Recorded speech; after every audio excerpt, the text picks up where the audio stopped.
Harp on Sports, the Bar, podcast, audio, media, radio network. Follow, share, like, subscribe at Harp on Sports on all of your platforms. As we mentioned, not only the social media platforms, Harp on Sports Facebook page, Harp on Sports YouTube channel. We got a new website in the works. Going to be about a month or so before that thing completely gets renovated. Check out things as well as harponsports.com. I'm going to add a feature column there as well. Wearing my WQSN Sports Radio sweatshirt. It's warm out. Why am I wearing a sweatshirt? 20-year anniversary. I started there 20 years ago. This upcoming football season, how crazy is that? I don't look a day over 30, do I? Okay, what do we have in store for you on this edition of The Bar? A late Friday night, right? I'm going to adjust these coming up as we get into fall. A little Friday night flight, little Friday night lights. Going to do one of these every Friday night. Why? Because I got to be up early for all the Gator games. So I thought, you know what? We'll give you something every Friday evening to wet your whistle as we get ready for the big weekend on college football and in the National Football League. So we're probably looking at a Friday, Wednesday cycle for the upcoming football season. Okay, what do we have in store for you today? Couple of things. We got a college football coalition in the works. The Big 12 kind of on the outside looking in now as the Pac-12, the Big 10, and the ACC appear to be joining forces. There's an opportunity for the Big 12. The SEC, this hurts you. I know that there's this arrogance about the SEC. It is the best conference in the country, but you need a partner. Can't go to the dance by yourself. You can, but if there's nobody else over there, you're not going to be able to dance with anybody. So the SEC has a little bit of a problem on their hands. Not a gigantic one, but a little bit of one. Raising tide can raise all ships. They can do this with the Big 12. SEC and Big 12 can partner up. We're going to look at that coming up here. Also, talk now. Oregon State requiring vaccines to go to football games. Sure. I love it. And there's a way you can do this, and it doesn't matter. The one thing that college football, maybe even more so than the NFL, college football completely has an anchor in all of their fans, more so than any other sport in America. They do. Universities own their fans. I'm going to explain why requiring vaccines is a fantastic idea. Throughout all of college football. And the Jaguars in the city of Jacksonville, it's done. Going to get this new practice facility. It's great for the organization. It's great for the team. It's bad for you. I'm going to explain why. Well, it's not necessarily bad for you. It just does nothing for you. Start off first with the college football rundown, this coalition. I see what the Big 10, Pac-12, and ACC are doing. You know, I like it. Of course, why not? This is a way for them to hose the SEC. Is it petty? Yep. It's extremely petty. Extremely petty. But so what? Pettiness exists all over the place. Pettiness gives us imitation when it comes to fast food restaurants.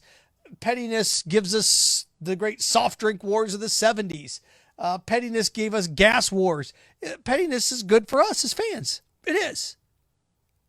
So, the Pac-12, the Big 10, and the ACC, what does that mean? Get ready for some Clemson, Southern Cal games. Get ready for some Penn State, Oregon games. Get ready for some Florida State, Michigan games. It's going to be great. It's going to be great. Now, the bottom tier are going to be bad. I don't see anybody doing backflips, getting all juiced up for what? Virginia v. Northwestern. You know, of course, they're not all going to line up perfectly, but allows the non-con of all these conferences go to 9 games, which they're going to. It allows the non-con to get really, really interesting for these 3 platforms. And this is more of, we're not going to play any games against the SEC. There's enough power in those big conferences to pull this off. There is. And look, if you are an Ohio State, and let's say you play Southern Cal. Okay, well then if you're Ohio State, you can offset a Southern Cal with a Syracuse, right? You can do something like that. And then play a MAC school or however you want to do it in the non-conference slate. You can do that. You bet you can. I love it. I think it's great. Good for them. Is it petty? You bet. Now, one SEC, was it athletic director said, yeah, let them do it. They'll play each other. We'll play ourselves. We'll be fine. Oh, okay, but SEC fans already fired a shot across the bow. They do it every football season. SEC fans, when it comes to the conference, have such a high level of expectation with the play within the conference. In the non-con, they bail. They bail at Alabama. They bail at Florida. They bail at A&M. They bail at LSU. They don't watch it. They just don't. Like, you're going to play Towson? I'm not going to go watch that. You're going to play Presbyterian? I'm not watching that. I'm not. Fans don't go to that stuff. So the SEC, when they get tonight, we don't need those other schools. You need something. You need something. You can't have your non-conference. Just try this one on for size. Let's say you're Florida. We're going to play our 9 SEC teams. Okay, who are your 3 non-con going to be? FAU, UAB, and Appalachian State. Nobody's going to go. Why would I go watch that? Why would I go watch that when I've got 3 top 20 matchups on TV? I'm not going to spend $60 to go watch that. Just not. Just not. So what are you going to do if you are the SEC? The SEC now needs a healthy Big 12. They do. You need a healthy Big 12. Got an idea where the Big 12 and the SEC can partner up here. Now, the Big 12 still has some quality programs in it. They a couple. Not Ohio, not Oklahoma, Texas. Those days are gone. That just, now that they're in the SEC, done. But with the Big 12, you can still have Texas play the TCUs, the Texases play the Oklahoma States. There's still ways to do this if you create a partnership amongst these 2 conferences. And it can work. It's not the same as the Big 12, or it's not the same as the Big 10, Pac-12, and the ACC. It's not, but you can make it work. You need something there in the non-conference. You just do. So what do? Well, if you're the SEC, here's where, if you are a school in a non-Power 5, the Big 12 can coerce you to come with the expectation to play the SEC. You can take a basketball angle on this. I'm not going to. There's a plan for 12 and a plan for 14. If you're the Big 12 and you want to get to 12, you're at 8 right now, right? Iowa State, Kansas State, TCU, Baylor, West Virginia, Texas Tech, Oklahoma State. The 4 you should add to get to 12. Houston, UCF, Memphis, Cincinnati. UCF gives you football. Memphis gives you a little football. Cincinnati gives you a little football. Houston doesn't give you any. Well, I guess Houston may just give you basketball too. But these are all quality programs. They're not great, but they're all decent quality programs. Memphis has played in a New Year's 6 bowl game. Cincinnati played in one last year. UCF played in back-to-back ones. Houston 5 years ago was that team that was always there in the hunt. And plus, they pay, what, $3 million, $4 million for a coach? Being part of this conference will raise it. Those are the 4. Houston, Memphis, Cincinnati, UCF. That gets you to 12. With the promise that, okay, we're gonna help you out here. We're going to get to 12, and then we're going to have a partnership with the SEC. Oh, but that's right. The SEC has 14. Here's where it gets fun. Navy and Boise State. Do nothing for you basketball-wise. Cincinnati does something for you basketball-wise. Memphis does something for you basketball-wise. UCF really doesn't do anything for you basketball-wise. It really doesn't. It doesn't. Memphis does. Houston does. You bet Houston does something for you basketball-wise. In the Big 12. Now, Kansas, Houston, Memphis. I know it's not the same as Texas and Oklahoma. I know it's not, but at least it gets you somewhere. If you want to go to 14, then you add Boise State and Navy. Think about this conference if you lined it up this way. Okay? You put Navy on the east. West Virginia's on the east coast, right? Cincinnati, east. UCF, east. You got to get to 7. And where it gets a little bit tricky is you can't really divide this right down the gut. You can't. So what do I have? I have Navy, I have UCF, I have Memphis, I have Cincinnati, I have West Virginia. You're going to have to get a little bit, you can go maybe north-south. You're going to have to get a little finicky when it comes to your directions, but who cares? You can go 1 through 14 if you want.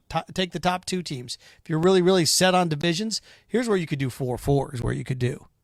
Here's where the Big 12 could be different than everybody else if they want to go to 16. Or if they want to go to 14. It depends on what they want to do here with this. It does. It depends on what they want to do here with this. And again, I gave you options on how you can get there. I did. I gave you options on how you can get there. Now, is it ideal in a perfect world? No, it's not. No, you don't. I mean, look, in an ideal world, conferences, you'd play everybody inside of your conference, but we just don't have that anymore. Those days are gone. The Big Ten, ACC, Pac-12 alliance is a big deal. The SEC needs something. Sorry, you can't chalk it up with AAC, American Conference schools in Conference USA. You just can't do it. Think about what this type, and I wrote down some of the matchups that you would have if you do this. If you'd add Houston, UCF, Memphis, Cincinnati, Boise State, and Navy. Here's some of the matchups you could have out of the gate, right? You could have Alabama, Oklahoma State. You could. You could have Texas, TCU. You still got, you could have Baylor. You just go right down the ladder, right? Baylor, Oklahoma. You can still do these things. Oklahoma, Oklahoma State. You still do these things. What about the SEC East? Well, you could have Florida and UCF. You could have Florida and West Virginia. You want to continue to go down the West? Auburn, Boise State. See, you can do things like this. You can. You can have that, and then they rotate, obviously, just like the Big Ten. You have one less conference to play around here with a little bit. But if I were the Big 12, if I were the SEC, I'd sit down with the Big 12 and say, look, and this is where you're going to have to swallow your pride if you're the Big 12. Hey, man, we want to create a partnership with you. Here's our idea. We're going to add these teams. Will you sign a partnership with us just like the Big 10, the Pac-12, and the ACC have done? Because the days of the SEC getting to play ACC, Big 10, and Pac-12, done. Those days are done. Done. Got to figure out something.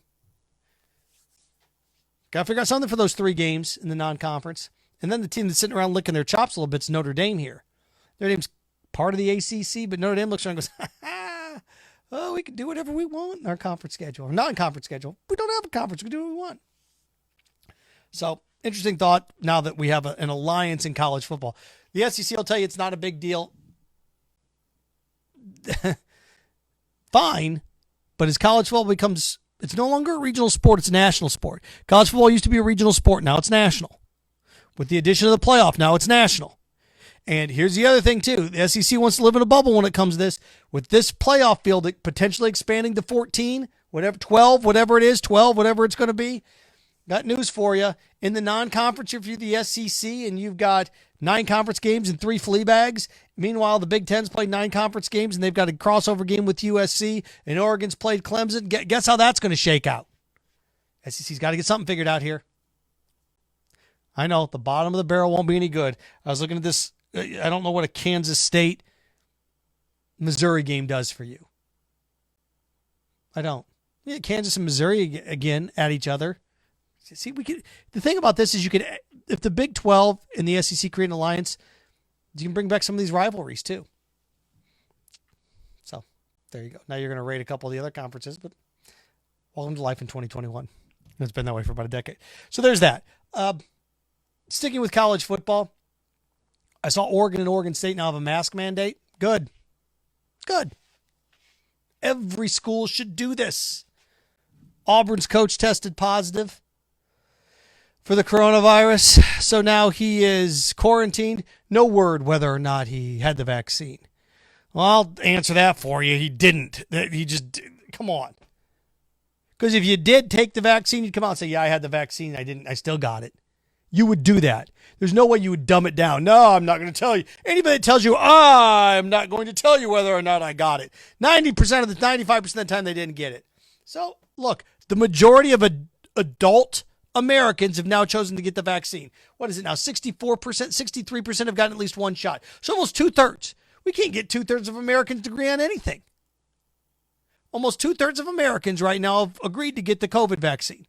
Well, guess what? That means a third haven't. Sorry, a third, you lose. I still believe in an old-fashioned way of doing things where if the majority want something, they get it. That's how we select everything but president. It's true. Isn't it? The majority want something, they get it.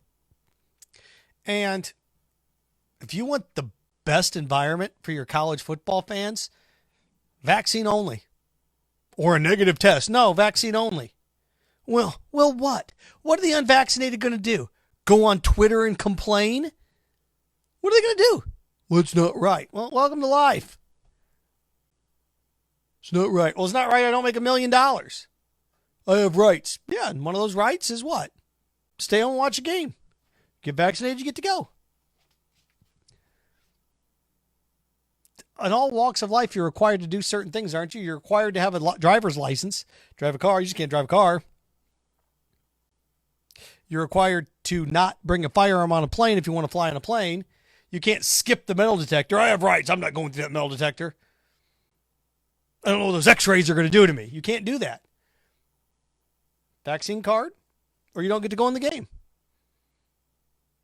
And look, I dealt with this here last year at Florida. I want to say something, but I can't. And I'll still make fun of these people to this day that, you know, they took away the Gator bait chant and fans. I'm never going to go to another game again. You're lying. You're lying.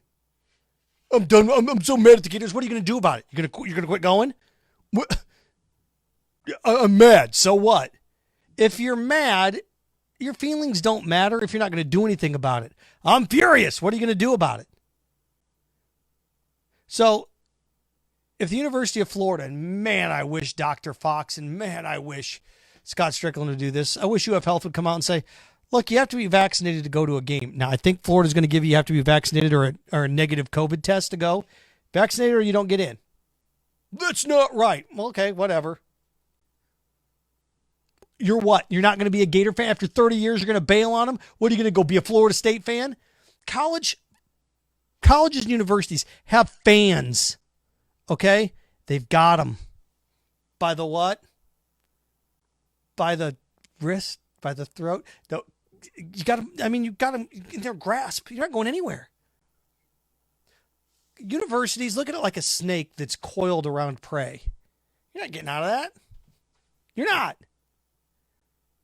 So college football fans are the most blindly loyal fans of any sport. They're more blindly loyal than NFL fans. College football fans are blindly loyal to a fault. Don't believe me? You can go around and ask anybody, what's the best tradition in college football? They're going to give you one of their own. Blindly loyal. What's the best fight song? Mine. No, look, NBA fans, loyal. NFL fans, like Packers fans are loyal. Up and down the gamut. Baseball fans, Yankees fans, Red Sox fans, I get it, they're loyal. But nobody's more blindly loyal than college sports fans. College football fans especially. So if you require vaccines to get into a stadium, what are they going to do? They're going to be furious. All those people live and die and cry every Saturday with their... It's funny, we watch ratings, and I've been in the South for over a decade now. About a third of the audience comes back every football season. About 20 to 25% of the audience disappears when it's not football season. That's just ridiculous, but it's true. What are they going to do? You have to have a vaccine to get in there. Well, you're going to what? You're going to what? Now, the Kaepernick kneeling NFL thing, ratings went down 5%. You bet. But what's going to happen? Try this on for size. You can't come into the stadium. You're not vaccinated. Well, I'm furious. I'm never going to come to another game again. What are you going to do? They already proved last year they don't need you. Stadiums were 25% capacity, and the schools still made money. Profits went up. You couldn't go.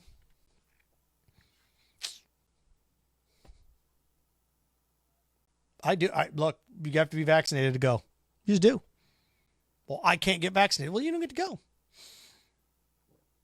You have to have a certain SAT or ACT score to get into Stanford and Vanderbilt, right? If you don't get it, you don't get to go. You don't get to sit outside. That's not right that I don't get to go to school here. Well, them the breaks. Sorry. Not sorry.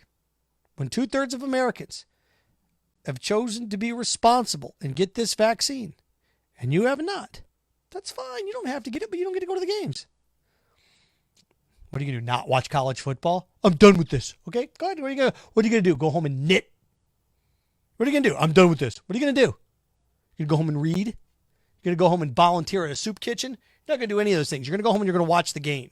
You're going to pout and you're going to play and you're going to get on social media, you're going to get on Facebook and share some meme that's meaningless, that doesn't mean anything, and get all your other bottom 10% friends all worked up. And then what you'll do? What are you going to do? Huh? Not watch your team anymore? Bluff called. Do it. Hope Florida sets the bar with this. That's what I would do. So there's that. Last, not least, cliche. This is one of these things that I'd rather spend $50 on something nice than $30 on something that's eh. There are certain products where if you try to cut corners cost-wise, you're going to get burned. You're just going to get burned. If you try to save on like a cut of meat, steak, you're going to get burned. Spend the 30, 25, $30 on the good steak rather than the 15 on the eh. You're going to get burned. You are. There's certain things I think that you can get away with cutting corners. Do. I'll give you an example. Generic ibuprofen as opposed to Advil. Buy a 100 count of ibuprofen or a 100 count of Advil. You could save money. You're not going to get burnt going generic, going cheaper. You're just not. Certain instances in life. Not all the kind. Not all the time. You go out and you buy a 30-pack of beer. I'm not going to say which ones, but there's 30 packs of beer. They're like $12.99. You're probably going to pay a price for that the next day. You go out and you buy a $7 bottle of tequila. You're going to pay the price for that the next day. You just are. Certain aspects of life you are. Certain aspects of life you're not. You can cut some corners financially in certain areas. The Jaguars did this, or at least City of Jacksonville. They're going to do that new practice indoor, not really indoor, but the football offices are going to move out to that practice facility, indoor facility. This looks like a college football complex. I know other teams in the NFL have it. Urban Meyer comes from the college ranks. He wants this. They're going to give it to him. And the city agreed what? They're going to borrow $60 million, going to pay it off over 30 years at the rate of $105 million. So the city's going to spend $105 million on something that cost $120 million. And it's an indoor practice facility and offices for the football staff. That way they can renovate the football stadium. That's awesome. They're going to renovate the football stadium. Who's going to pay for those renovations for the football stadium? I'm telling you right now, it's not going to be 100% the Jaguars. The city's going to cough over more money for this. So the city of Jacksonville is going to spend $105 million for a $60 million project that doesn't benefit you, me, or anybody. Lot J benefited us. There's going to be a hotel. There's going to be an apartment complex. There's going to be an office and a live arena. You can go to the live arena, watch events. People can live. It's always constantly generating revenue. Big office building, generating revenue with tenants. Generating revenue in the hotel constantly, generating revenue constantly in the apartment complex, the live arena constantly generating revenue. Now it was a bigger price tag. I'm going to get my figures and facts straight here. Lot J was going to cost $233 million. This is going to cost $105. What's the benefit of fans that the team gets to practice indoors in this indoor practice facility and the coaches now can move out of the stadium and have their out-of-stadium offices? How does that benefit you? How does it benefit me? Benefits the players. Great. Benefits the coaches. Great. Well, then we can begin the renovation project, including a roof for the stadium. I like the white Everbank roof idea. Was that $300 million what that's going to cost? So think about this. Where do you think Shad Khan's paying for all that money? You think he's going to pay $300 million for a roof for that thing? All by himself? Well, at least it's something. Well, going to the gym at 6 a.m. and walking on the treadmill for 20 minutes is something, but it's not going to do you any good. It's not a lifestyle change. This isn't going to spearhead anything downtown. It's not. Lot J was more than twice the price, but at least we'd have got something out of it. Now Shad Khan's going to build a Four Seasons on the other side on the St. John's. Okay. And look, I was a proponent. I love Lot J. I love the idea of Lot J and the four complexes. Again, live arena, apartment, office building, hotel. Love that idea. I love the idea of the roof. Loved it. This is the first one I've looked at and said, city's forking over $60 million. What are you going to get out of it? The city forked over 5 years ago, $45 million? For Daly's Place and the U.S. Assure Club. Well, that's something you can get out of it, fans. You get to sit in the U.S. Assure Club for games, concerts, other things. Monster Jam. You've got the Flex Field, which you can do some things in there, and what? Daly's Place, where there's concerts. You get something out of that, something to do. Well, there's Shade. Shade what? To watch 2 practices? 3 practices? Most people don't get to go watch those practices because most people have jobs. Again, you can sit there and say, it's great, it's awesome, it's fantastic. I love that we're doing this. Okay, then you love anything. You might just put a gigantic statue out there. Might as well take that dinosaur that's over there on, is that stadium? The dinosaur, the old putt-putt dinosaur, bring him down there. Put him where that, Lex statue. Bring that thing down there. Put that thing. Oh, look at that. Ooh, big statue. Big orange dinosaur. Might as well do that.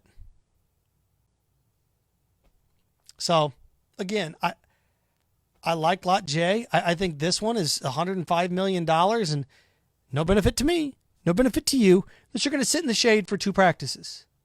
Benefits Jaguars. But there's more coming. To me, I'd rather spend the $60 on a good steak than the $20 on an I will. I would. Think about other things. There's certain areas where you're going to get gypped if you spend more money, but it'd have been more the city would have gotten so much more out of it. And look, those 4 things down there, if you have a hotel, an apartment complex, an office building, and a live arena, then you're something's forced to be there's a force to create a restaurant down there next to the stadium. There's a push to create a grocery store right down in that area next to something where those people can go to get access to things. You tell me what business is going to be speared by this? Again, loved every idea. Just don't like this one.